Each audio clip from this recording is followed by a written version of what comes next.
বঙ্গোপসাগরে ঘনীভূত হচ্ছে ঘূর্ণাবর্ত।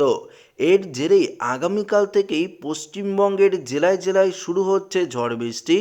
পাশাপাশি ঘন্টায় 150 থেকে 200 কিলোমিটার গতিবেগ নিয়ে ক্রমশ উপকূলের দিকে এগিয়ে আসছে দুটি নতুন ঘূর্ণিঝড়।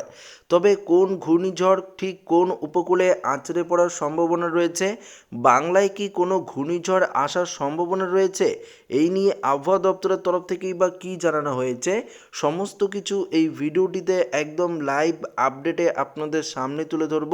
পাশাপাশি আগামীকাল পশ্চিমবঙ্গের কোন কোন জেলাগুলিতে বৃষ্টিপাত হওয়ার তীব্র সম্ভাবনা রয়েছে, তো সমস্ত কিছু থাকবে আজকের এই ভিডিওটিতে। তো ভিডিওটি শুরু করার আগে আপনাদের কাছে ছোট্ট একটি রিকোয়েস্ট রইল, নতুন হয়ে থাকলে অবশ্যই চ্যানেলটিকে সাবস্ক্রাইব করবেন এবং পাশের দেওয়া বেল আইকনটিকেও প্রেস করে অল নোটিফিকেশনটিকেও বাজিয়ে দেবেন। তো বন্ধুরা, সর্বপ্রথম যদি আমরা দেখি বঙ্গোপসাগরে, তাহলে আমরা দেখতে পারবো এই মুহূর্তে বঙ্গোপসাগরে একটি ঘূর্ণাবর্ত রয়েছে, যার জেরে প্রচুর পরিমাণে মেঘ কিন্তু ঘনীভূত হচ্ছে বঙ্গোপসাগরে। আমরা পরিষ্কারভাবে লাইভে আপনাদের দেখাতে পাচ্ছি যে বঙ্গোপসাগরে ইতিমধ্যে একটি ঘূর্ণাবর্ত রয়েছে, যেই ঘূর্ণাবর্তটি আস্তে আস্তে নিম্নচাপ পরবর্তীতে ঘূর্ণিঝড়ে পরিণত হওয়ার সম্ভাবনা রয়েছে। তবে আমরা প্রথমত দেখে নেব আগামীকাল কোন কোন জেলাগুলিতে বৃষ্টিপাতের সম্ভাবনা রয়েছে পশ্চিমবঙ্গের, তারপর আমরা ঘূর্ণিঝড়ের আপডেটে আপনাদেরকে ডিটেলসেই জানিয়ে দেব। তো বৃষ্টি এবং বজ্রমুট যদি করি, তাহলে আমরা দেখতে পারবো এই মুহূর্তে পশ্চিমবঙ্গ এবং বাংলাদেশের মধ্যে একটি ঘূর্ণাবর্তের মতন পরিস্থিতি রয়েছে, যার জেরে আস্তে আস্তে বৃষ্টিপাত কিন্তু আগামীকাল প্রবেশ করবে পশ্চিমবঙ্গের উত্তর এবং পশ্চিম থেকে। কিন্তু এই ঘূর্ণিঝড় অর্থাৎ এই ঘূর্ণাবর্তের প্রভাবে বৃষ্টিপাত প্রবেশ করবে।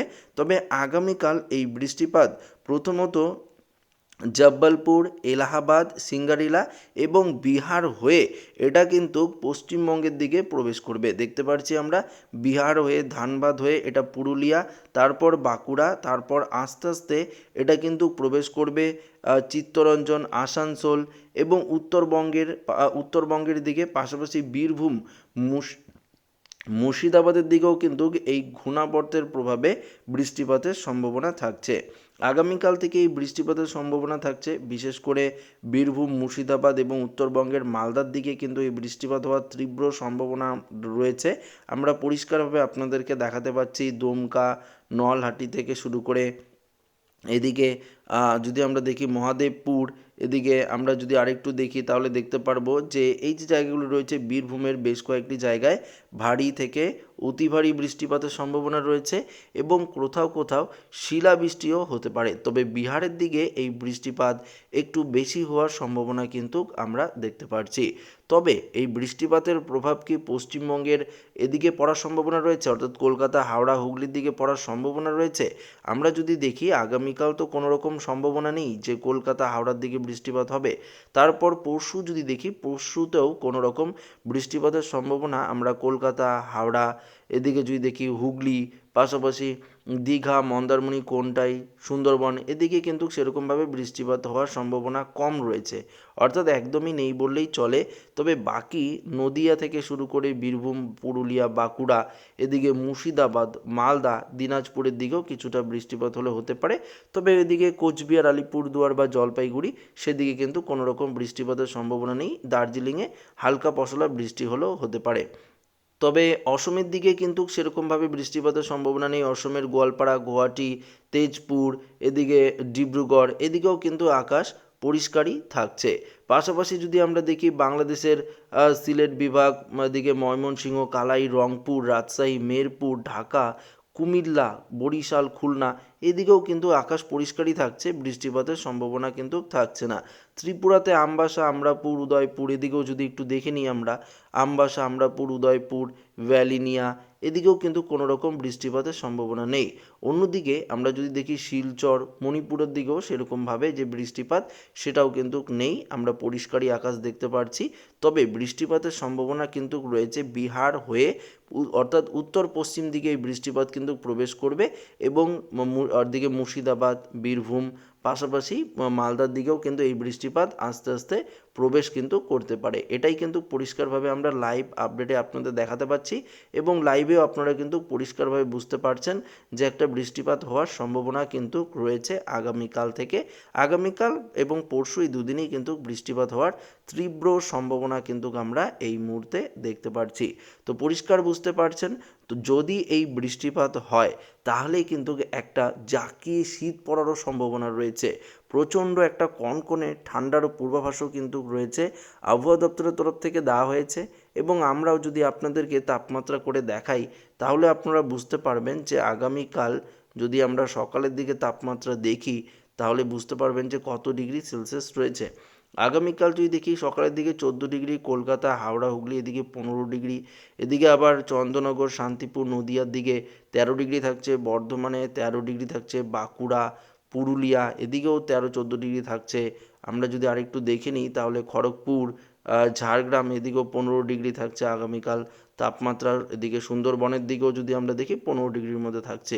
পরশু যদি দেখি দক্ষিণবঙ্গের তাপমাত্রা কেমন থাকছে, পরশু যদি দেখি পরশু কিন্তু কিছুটা কম থাকবে। পরশু 13 থেকে 14 ডিগ্রির মধ্যেই তাপমাত্রা থাকার সম্ভাবনা রয়েছে দক্ষিণবঙ্গের দিকে, 15 ডিগ্রি হওয়ার সম্ভাবনা অনেকটাই কম রয়েছে। তবে আগামীকাল যে তাপমাত্রা বললাম সকালের দিকে সেটা কিন্তু থাকছে মালদার দিকে যদি দেখি 11 ডিগ্রি থাকছে, দিনাজপুর, আলিপুরদুয়ার, কোচবিহার এদিকেও 11 ডিগ্রির মধ্যেই তাপমাত্রা থাকছে সকালে, কোচবিহারের দিকে, জলপাইগুড়ির দিকে 12 ডিগ্রি, আবার গোয়ালপাড়ায় 14 ডিগ্রি, গুয়াহাটি 13 ডিগ্রি থাকছে, অসমের দিকে তেজপুর এদিকেও তাপমাত্রা কিন্তু যথেষ্ট কম থাকছে।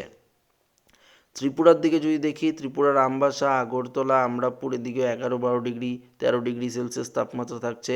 বাংলাদেশে যদি দেখি ঢাকায়, কাশপিয়ায় 12-13 ডিগ্রি, সিলেটে যদি দেখি 13 ডিগ্রি, ময়মনসিংহ তাপমাত্রাও যদি দেখি আমরা 12 ডিগ্রি দেখতে পাচ্ছি, বগড়া এদিকেও তাপমাত্রা 11 ডিগ্রি দেখতে পাচ্ছি, ঘোড়াঘাট, রংপুর 11 ডিগ্রি, রাজশাহী 11-12 ডিগ্রির মধ্যে রয়েছে, মেহেরপুরও তাই রয়েছে, ফরিদপুরে যদি দেখি 13 ডিগ্রি রয়েছে। অর্থাৎ বাংলাদেশে যদি মোটামুটি তাপমাত্রা দেখি 13-14 ডিগ্রি আগামীকাল সকালের দিকে থাকার সম্ভাবনা রয়েছে।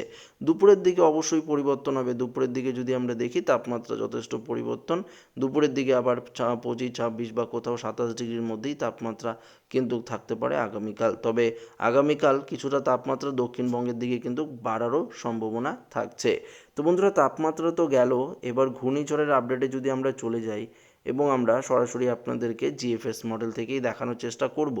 তো জিএফএস মডেলে যদি চলে যাই তাহলে আমরা দেখতে পারবো ইতিমধ্যেই বঙ্গোপসাগরে ঘূর্ণাবর্ত, যেটি আস্তে আস্তে ঘূর্ণিঝড়ে পরিণত হবে। যদি আমরা একদম শেষ চলে যাই তাহলে দেখতে পারবো এই ঘূর্ণাবর্তটি আস্তে আস্তে গতিপথ পরিবর্তন করে এটা কিন্তু ক্রমশ আমরা দেখতে পাচ্ছি যে আরব সাগরের দিকে যাচ্ছে। আরব সাগরের দিকে গিয়ে ঘন্টায় প্রায় 90 থেকে 92 কিলোমিটার গতিবেগ নিয়ে এটা কিন্তু ঘনীভূত হচ্ছে আরব সাগরে। তারপর কিন্তু এটা একটা ঘূর্ণিঝড়ে পরিণত হচ্ছে। তবে আরব সাগরে গিয়ে ঘূর্ণিঝড়ে পরিণত হচ্ছে এই মুহূর্তের আপডেটে দেখাচ্ছে পরবর্তীতে বান্দা আচার কাছে আরও একটি ঘূর্ণিঝড় সৃষ্টি তৈরির সম্ভাবনা রয়েছে। দেখতে পাচ্ছি আমরা পরবর্তীতে এটি কিন্তু ঘূর্ণিঝড়ে পরিণত হতে পারে এবং এটা কিন্তু তামিলনাড়ু বা অন্ধ্র উপকূলের দিকে বা এদিকে ওড়িশা, পশ্চিমবঙ্গ, বাংলাদেশের দিকে কিন্তু এগিয়ে আসার সম্ভাবনা রয়েছে। তবে এই মুহূর্তের যে আপডেট সেটাই কিন্তু আপনাদেরকে দেখাচ্ছি। আগামীকাল আরও পরিবর্তন হতেই পারে, কেননা ঘূর্ণিঝড়গুলো যতক্ষণ না পর্যন্ত একদম উপকূলের দিকে এগিয়ে আসছে ততক্ষণ পর্যন্ত কিন্তু এটা তার অভিমুখ গতিপথ পরিবর্তন করতেই থাকে।